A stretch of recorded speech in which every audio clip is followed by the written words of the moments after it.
Namaste and greetings to all. Welcome to another episode of One Way of Thinking About It, where we will be taking on questions from human beings around the world. And I will be answering these questions from my knowledge and understanding and knowing up to this point. So, with our foundation laid, let's get it. So our question today is coming in from California. California checking in. Thank you. Thank you so very much for being here, for sending in this question. It's a good question today. It's an age-old question. The question is it better to have loved and lost or never loved at all? So answer in short is yes, it is better to have loved and lost than never loved at all. So let me spend a little time going deeper into this answer. So, what is life? Life is a combination. The combination is you, me, as spirit incarnating into this physical body of matter, made up of five senses, five sense organs, and the world, this sensual world. So when the two come together, they form an experience. So when the human being contacts the objects and beings of the world, it forms an experience.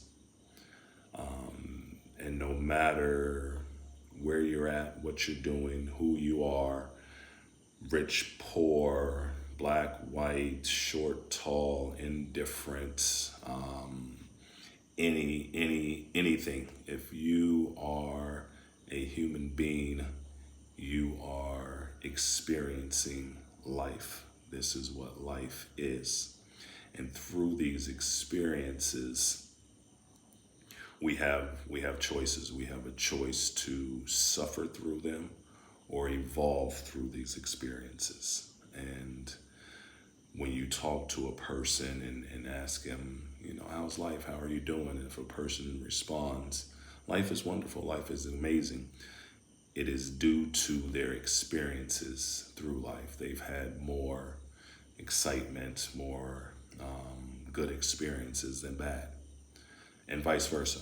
If somebody's like, life is kicking my butt, life is difficult, life has been very hard, it is due to their experiences that they have had, that they have deemed bad, difficult, or hard, that has formulated their outlook or their perception of life. So when we look at loving someone, loving something, let's first look at what love is in the ultimate state as I understand it. So identification plus unselfishness equals love. What I had been taught or living by was identifying with something or someone, wanting to possess this object or being looking at it selfishly, wanting to possess it. And then this creates this attachment to this object or being. And through this attachment, if things did not work out or you lost this object or this being, that experience usually would cause some kind of suffering or pain that I would deem is not so good. Not so good. I don't know if I want to experience this feeling anymore, is what most people say. I'm done with love. Why do I even have to experience this? However, what I've come to understand, this is not love. This is attachment, possessiveness. But when we really look at the the true universal way of love, with identification and selfishness equaling love, we can experience this feeling of love without experiencing the loss, because we know that this object or being is not ours. We get the ability to experience it for as long as we get to experience it. And if it is lost, misplaced, or if it's an object, if it's lost or misplaced, or if it's a partner or a being that we lose, or something happens to this person, we don't go through this same suffering. We're on the other end of the spectrum of evolving, looking at it from a different perspective, that we've got to experience this object or being.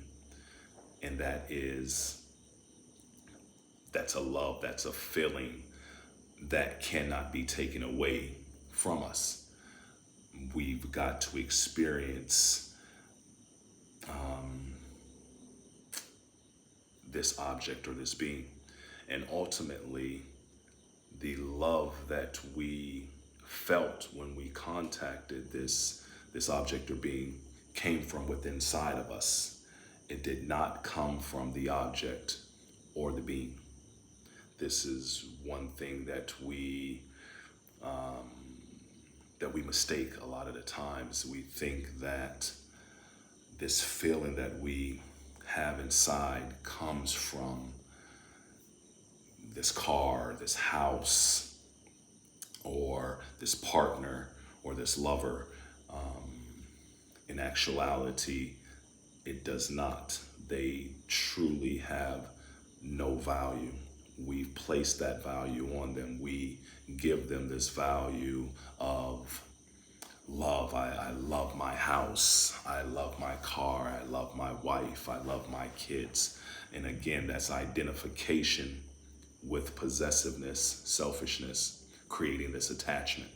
So when we have that, if that's not there, if we was to lose this, now we feel like we have lost a part of ourselves. And this is where what causes the suffering. And it can be temporary or long-term, depending on how long a person chooses to make that choice to suffer. However, when we understand what truly life is, and we understand what truly love is, to identify with something and to understand that we do not possess anything, that we do not need anything to give us love, joy, happiness. These things are naturally inside of us. What things, objects, and people do for us when we have these blocks inside of us, and these barriers inside of us, what contacting a person or an object does is temporarily free up the space to allow us to feel this love, this happiness, this joy that naturally flows through us. So is it better to have loved and lost? Yes, it is better to have loved, because we are better from all experiences that we get to experience in this life, because ultimately that is what life is about, to experience and to evolve from these experiences. Because to never have loved at all, that is we are at a loss of experience, and it may be something that we need to evolve from in this life or the next. So this is just one way of thinking about it. Thank you for joining me for this Q&A session.